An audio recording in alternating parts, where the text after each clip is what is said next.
పదజాల విభాగంలో భాగంగా ఉన్నటువంటి ప్రకృతి వికృతుల గురించి తెలుసుకుంటాం. ప్రకృతి అంటే ఏంటి, అసలు వికృతి అంటే ఏంటి, ప్రకృతులు ఏ విధంగా ఏర్పడతాయి, వికృతులు ఏ విధంగా ఏర్పడతాయి అనేది ముందుగా మనకు తెలియాలి.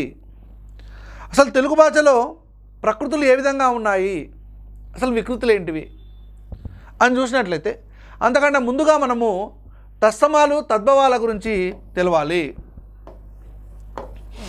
తత్సమము అదేవిధంగా తద్భవము. తత్సమము తద్భవము. తత్సమము అని అంటే సంస్కృత ప్రాకృత తుల్యంబగు భాష తత్సమము. సంస్కృత ప్రాకృత తుల్యంబగు భాష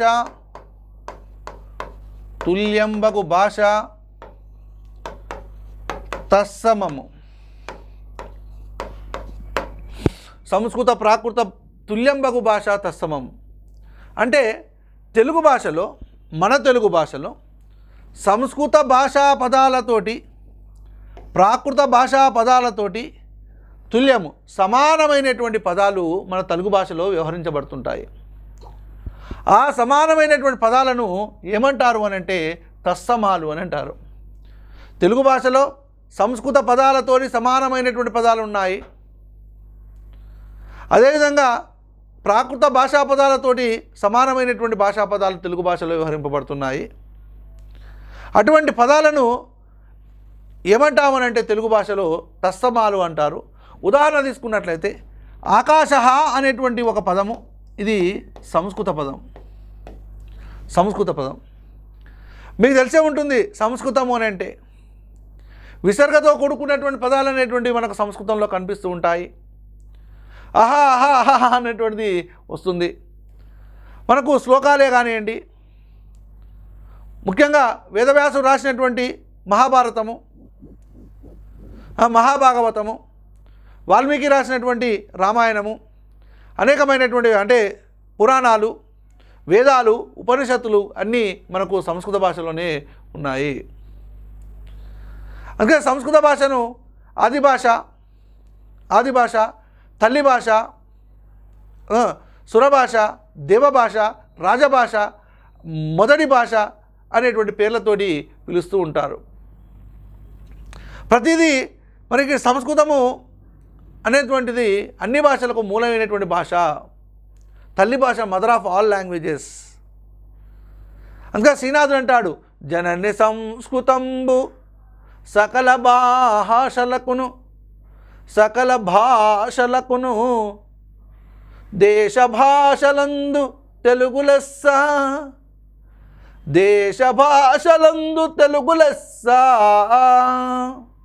జనని సంస్కృతంబు సకల భాషలకును.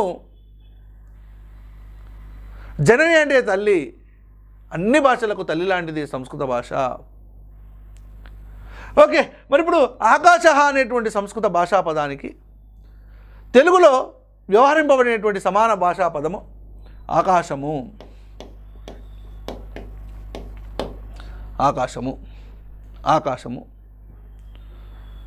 ఓకే, ఈ ఆకాశము అనేటువంటి దాన్ని మనం తెలుగులో ఏమని వ్యవహరిస్తామనంటే తత్సమము అని వ్యవహరిస్తాము. ఈ తత్సమములకే మన తెలుగు భాషలో ఏమని పేరు అని అంటే ప్రకృతులు అని పేరు.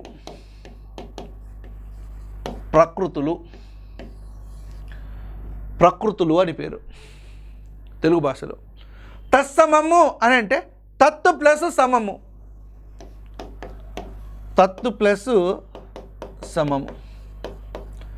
తత్ అంటే సంస్కృత లేదా ప్రాకృత. సంస్కృత లేక ప్రాకృత భాషా పదాలతోటి సమానమైనటువంటి భాషా పదాలు తెలుగులో వ్యవహరింపబడుతున్నాయి. ఈ తెలుగులో వ్యవహరింపబడేటువంటి భాషా పదాలను తత్సమాలు అంటారు. ఆ తత్సమాలకి ఇంకొక పేరు ఏంటి అని అంటే ప్రకృతులు అని పేరు. తత్సమాలకి ఇంకొక పేరు ఏంటి అని అంటే ప్రకృతులు అని పేరు. ఓకే, ఈ ఆకాశ అనేటువంటి పదము సమానమైనటువంటి పదం ఆకాశము. ఈ ఆకాశమునకు ప్రకృతి అని పేరు. తర్వాత ఇంకోటి తెలుసుకోవాలని చెప్పాను, తద్భవము అని అంటే తత్తు ప్లస్ భవము. తత్ ప్లస్ భవము. తత్ అంటే సంస్కృత లేదా ప్రాకృత. సంస్కృత లేక ప్రాకృత భాషా పదాల నుంచి పుట్టినటువంటి భాషా పదాలకు ఏమని పేరు అని అంటే తద్భవాలు అని పేరు. దీనికి పరవశ చిన్నయ్య సూరి గారు తన బాల వ్యాకరణములోని సంజ్ఞా పరిచ్ఛేదంలో ఒక నిర్వచనం ఇచ్చాడు. ఏంటి అని అంటే సంస్కృత ప్రాకృత భవంబగు భాష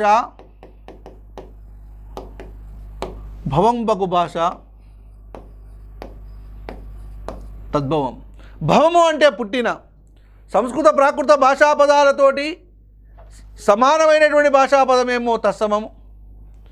సంస్కృత ప్రాకృత భాషా పదాల నుంచి పుట్టినటువంటి భాషా పదాలేమో భవం అంటే పుట్టినటువంటి భాషా పదాలేమో తద్భవాలు. పుట్టిన వాటికేమో తద్భవాలు అని పేరు, సమానమైనటువంటి వాటికేమో తత్సమాలు అని పేరు. మరి ఈ తత్సమాలనేమో ప్రకృతులు అని అంటున్నారు, తద్భవాలనేమో వికృతులు అని అంటున్నారు. తద్భవాలను వికృతులు అంటారు. ఇంతకుముందు నేను ఒక ఉదాహరణ చెప్పాను. ఆకాశము అని అన్నాం కదా. ఈ ఆకాశ అనే పదానికి సమానమైనటువంటి పదము తత్సమము ఆకాశము.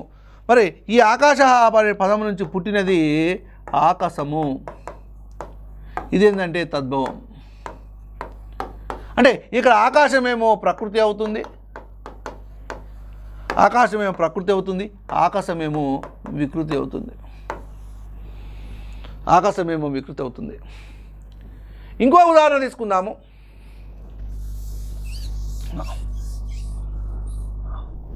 చంద్రహ అనేటువంటి పదం తీసుకుందాం. సంస్కృతం చంద్రహ.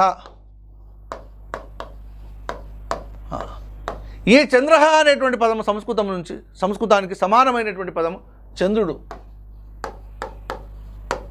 ఈ చంద్రుడు ప్రకృతి.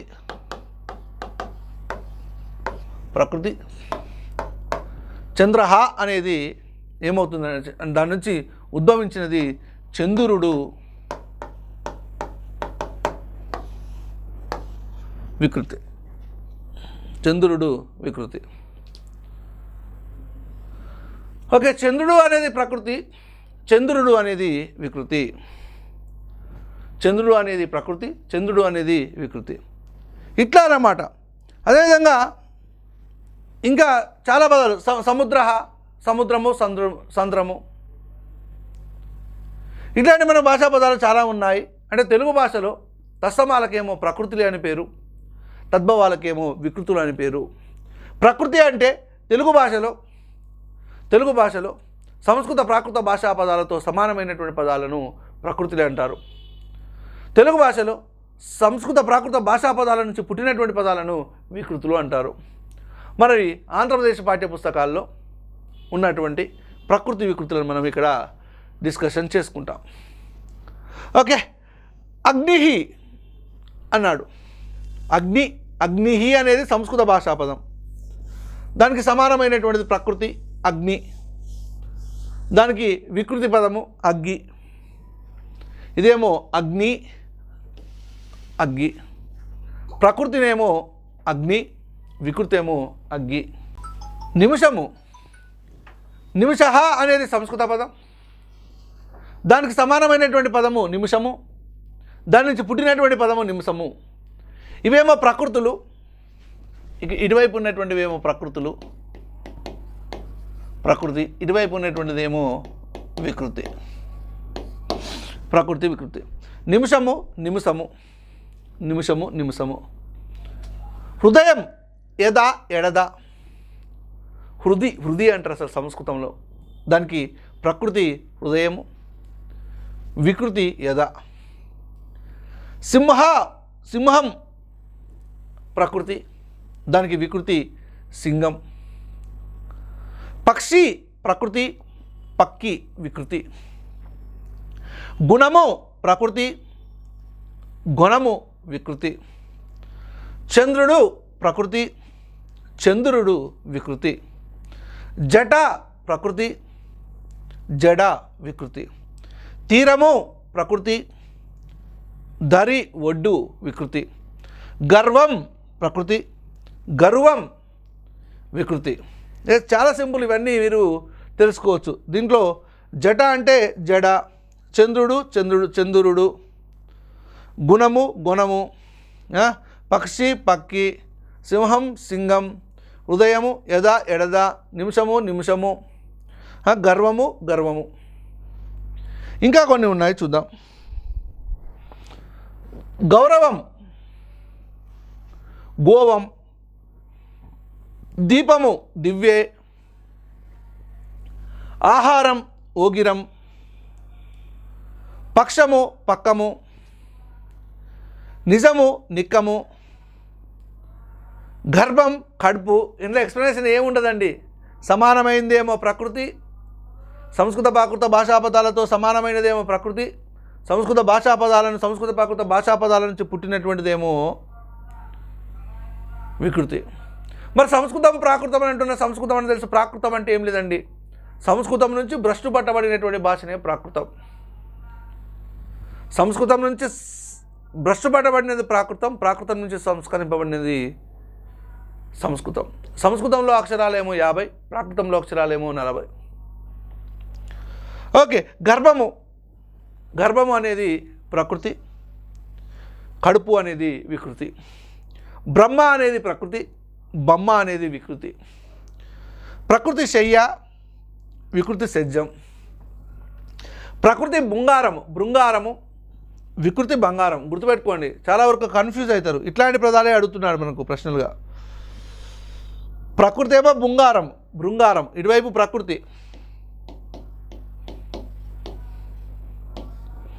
ఇటువైపు వికృతి.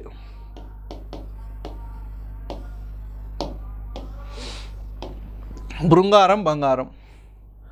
సముద్రం సంద్రం, సంద్రం, సంద్రము అనవచ్చు. సముద్ర అనేది సంస్కృత భాషా పదం, దానికి సమానమైనటువంటిది సముద్రం, దాని నుంచి పుట్టినది సంద్రం. Okay, right. ఇంకా కొన్ని చూద్దాం. సంతోషం, సంతోషం సంతసం, సుఖం సుఖం, దక్షిణం దక్కిణం, ముఖం ముఖం, ఘటం కుండ, కార్యం కర్జం, వేల్పు వేలుపు, అంకం అక్కు, అక్షరం అక్కరం, అంగారం ఇంగలం. ఏం లేదండి, ఒకటే గుర్తుపెట్టుకోండి. ఇదేమో పండిత భాష, ఇదేమో పామర భాష, అంటే జానపదుల యొక్క భాష. పండితులు మాట్లాడేటువంటి భాషా పదాలు ఈ విధంగా ఉంటాయి. అంటే పామరులు నిరక్షరాస్యులు మాట్లాడే, జానపదులు మాట్లాడేటువంటి భాషలేమో, భాషా పదాలేమో ఈ విధంగా ఉంటాయి. బ్రహ్మ అని అంటాము, వాళ్ళు బొమ్మ బొమ్మ అని అంటారు. బొమ్మ దేవునికి కూడా తెలియదు అని అంటారు. సంద్రం, ఇట్లాంటి అంటే పామర జనులు జానపదులు మాట్లాడుకునేటువంటి భాషా పదాలు వికృతులు అని చెప్పొచ్చు. పండిత జనులు మాట్లాడుకునేటువంటి భాషనేమో ప్రకృతులు అని చెప్పుకోవచ్చు. అదే అంటే ఇవిగా మూలం, కానీ సంస్కృత ప్రాకృత తుల్యంబగు భాష తస్సమాలకే ప్రకృతులు. సంస్కృత ప్రాకృత భవంబగు భాష వికృతం. ఓకేనా, రైట్. అంగుళీయకం, అంగుళీయకం అంటే ప్రకృతి, దానికి వికృతి ఉంగరం. అంబ అనేది ప్రకృతి, దానికి వికృతి అమ్మ. అద్భుతం, అమ్మ అనేది అంటే అద్భుతము, అద్భుతం అనేది ప్రకృతి, అంబురం అనేది వికృతి. ఆశ్చర్యం అనేది ప్రకృతి, అచ్చరువు అనేది వికృతి. ఆజ్ఞ అనేది ప్రకృతి, ఆన అనేది వికృతి. ఈర్ష్య అనేది ప్రకృతి, ఈసు అనేది వికృతి. కార్యము అనేది ప్రకృతి, కర్జము అనేది వికృతి. గుణము అనేది ప్రకృతి, గుణము అనేది వికృతి. గృహము అనేది ప్రకృతి, గీము అనేది వికృతి, గీము. గౌరవము అనేది ప్రకృతి, గారవము అనేది వికృతి. కార్యము కార్యము, గుణము గుణము, గృహము గీము, గౌరవము గారవము, ఈర్ష్య ఈసు, ఆజ్ఞ ఆన. జయమానదర సినిమాలో ఆన ఆన ఆన అంటాడు, చూసినావా, ఆన. ఇట్లా చెప్పుకోవచ్చు. చంద్రుడు, చంద్రుడు, చిత్రము చిత్తరువు,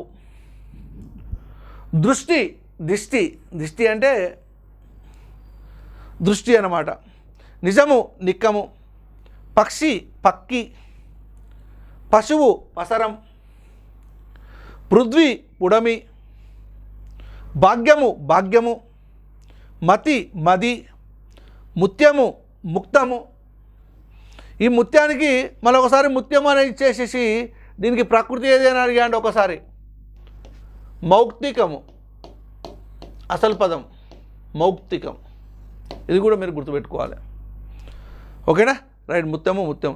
సార్ పసరము అని అన్నారు కదా, ఇక్కడ వికృతి పామరజనులు వాడతారన్నారు. గుర్రం జాషువా గారు పసరము కన్నా హీనుడు అనేటువంటి ఒక పదం వాడాడు కదా, అంటే అక్కడ కవిత్వంలో గుర్రం జాషువా గారు వాడారని చెప్పుకోవచ్చు. అంటే పండితులు కూడా ఈ వికృతి పదాలను వాడారు, వికృతి పదాలను వాడారు. అంటే యతిప్రాసల గురించి, అదేవిధంగా గణాలు కలవడం కోసము వాడము జరిగింది. అక్కడ ఏ పదాన్ని అయితే వాడితే అంటే ఆ పద్యము యొక్క అర్థము, ఆ పద్యం యొక్క భావము సంపూర్ణంగా తెలుస్తుందో అందుకనే ఆ పదాలను వాడాల్సి వచ్చింది పండితులు. ఓకేనా? రైట్. ఇంకా కొన్ని చూద్దాం. మృదువు, మృదువు అంటే మెదుగు. మేఘము అంటే మొగులు, మొగులు మొగులు. రథం అంటే అరథం. ఈ అరథంలో వర్ణాధిక్యం జరిగింది, అంటే వర్ణము ఒకటి అధికంగా వచ్చింది. దీన్నే వర్ణాగమం అని కూడా అంటారు. వర్ణము ఆగమంగా వచ్చింది. రాజు రేడు, విధము వితము, వృధా విత, శక్తి సత్తి, సంతోషము సంతసం, సముద్రం సంద్రం, స్తంభం కంబం. ఇవన్నీ ప్రకృతి వికృతులుగా మనము చెప్పుకోవచ్చు.